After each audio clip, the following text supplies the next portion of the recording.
Bonjour à tous, donc si vous avez cliqué sur cette vidéo, c'est que vous voulez en savoir un petit peu plus sur le principe de prudence, pardon. Donc bienvenue sur cette chaîne, donc la compta en simple.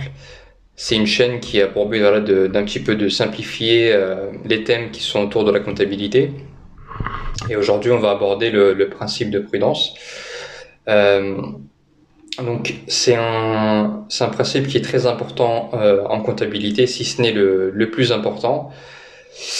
Donc le but de ce principe-là, c'est de venir vraiment anticiper les pertes de dépenses futures et venir les comptabiliser. Donc, on se focalise vraiment sur les pertes futures. En revanche, tout ce qui est gain potentiel, gain latent, ne vont pas avoir d'impact sur la comptabilité. Donc pour comprendre un petit peu l'histoire, pourquoi ce principe de prudence, pourquoi est-ce qu'on passe des écritures d'amortissement, de dépréciation, etc. Donc à l'origine, vous avez des investisseurs qui investissent dans des entreprises. Les éléments qui font vraiment foi aux yeux des investisseurs, c'est les bilans, les comptes de résultats. Et aux yeux l'idée, c'est que ces états financiers soient le plus fidèles à la réalité. Et dans le cas où le principe de prudence n'est pas appliqué, vous allez avoir en fait un actif et un compte des résultats qui va être surgonflé par rapport à sa vraie valeur.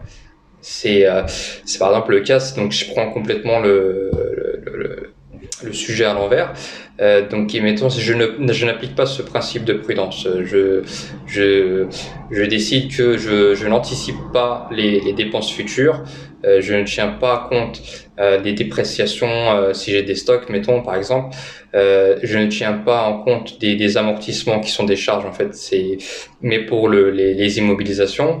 Je ne tiens pas compte des risques des paiements futurs liés à des clients qui sont douteux. Donc toutes ces charges, toutes ces dépenses-là, si je ne tiens pas compte de ce principe de prudence, ne seront pas comptabilisées. Comme ils ne seront pas comptabilisés, vous avez un résultat qui sera majoré par rapport à la réalité. Ces écritures-là vont venir diminuer le résultat, mais au moins ce sera quelque chose de sûr. Donc là, si je prends la source donc du PCG, donc article 121.4, la comptabilité est établie sur la base d'appréciation prudente. Donc, comme on avait dit, donc la prudence. Donc pour éviter le risque de transfert sur des exercices futurs, des incertitudes présentes susceptibles de gréver le patrimoine et le résultat de l'entreprise. Donc l'idée, comme on a dit, c'est ça. Donc à chaque fois qu'on constate en fait une perte probable, on va venir la constater. Et donc généralement, ces pertes probables-là, ces dépréciations-là vont concerner le compte d'actifs. Donc il y a aussi les provisions pour le passif. Bon, on va se concentrer sur les actifs. Ça va venir vraiment de déprécier déprécier en fait les comptes d'actifs s'il y a lieu d'être. Donc, vous pouvez avoir une dépréciation de stock. Peut-être que vous pouvez en avoir, une année oui, une année non, mais c'est vraiment être le plus fidèle à la réalité. Donc ces écritures-là, comme on a dit tout à l'heure, ils vont venir diminuer le résultat de l'entreprise. Ces pertes latentes, ils vont être exprimés au travers essentiellement des dépréciations, des amortissements, et des provisions. Donc même si dans le cas où vous avez des pertes latentes, vous les comptabilisez. Gains latents, attention, parce que les gains latents ne doivent pas être comptabilisés. On va parler en fait de gains définitifs. On gagne au moment où on vend. Donc là, si on vend pas, on ne gagne pas. C'est le principe de prudence. Donc, attention aux pertes, mais les gains probables ne sont pas constatés. Donc, dernière chose par rapport à ces pertes latentes. Donc, la première chose, les amortissements. Avec les amortissements, on va parler d'immobilisation. L'idée, c'est que, par exemple, je prends l'idée le véhicule acquis par l'entreprise pour une durée d'amortissement de 5 ans. Si c'est une valeur de 20 000 euros, chaque année, je vais passer 20 000 divisé par 5, donc 4 000. 4 000, ça sera ma charge. Donc ma charge et ma perte latente.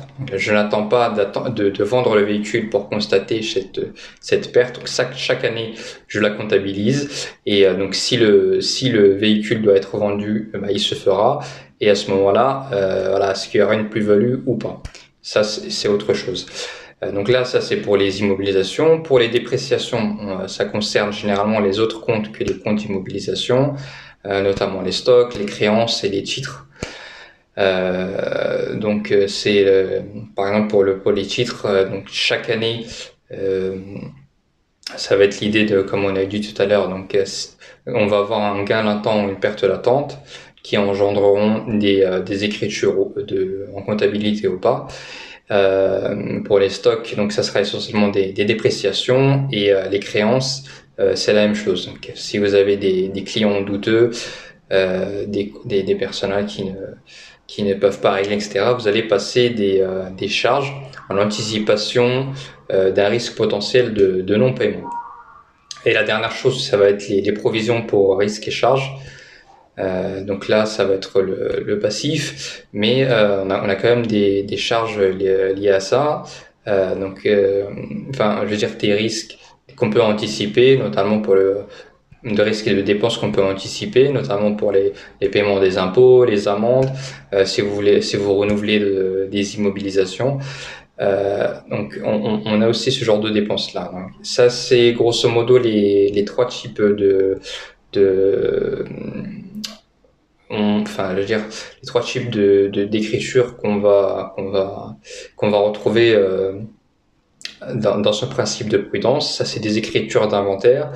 Elles vont être passées au 31/12 de l'année. Et pour résumer, le résultat, donc ça va être les produits moins les charges, moins les risques potentiels, en fait, les risques potentiels. Et ça va être notre résultat, un résultat qui est conforme au principe de prudence. Et donc voilà, donc ça sera tout pour cette fois. J'espère que voilà, ça vous a plu. Voilà, si vous voulez plus de vidéos dans ce format-là, donc abonnez-vous, laissez un commentaire, et je vous souhaite une bonne journée. À la prochaine.